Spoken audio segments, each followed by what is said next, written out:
India and China in the recent BRICS summit reached an agreement that they are going back to the borders that their position were earlier, and there will be no weapons allowed. There will be like peace on their border. But now Xi Jinping is announced that they will welcome the Indian firms to invest inside China, and you can say that the danger of war or any other like conflict between India and China is now possibly over if any other foreign country or possibly the Western country did not intervene and try to start a war between India and China, obviously for their own interest.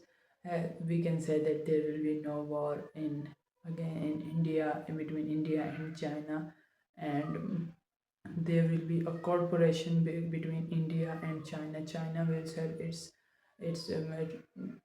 products in India, and Indian companies will invest in China because of the cheap labor. In India, I think has both of these have same kind of labor.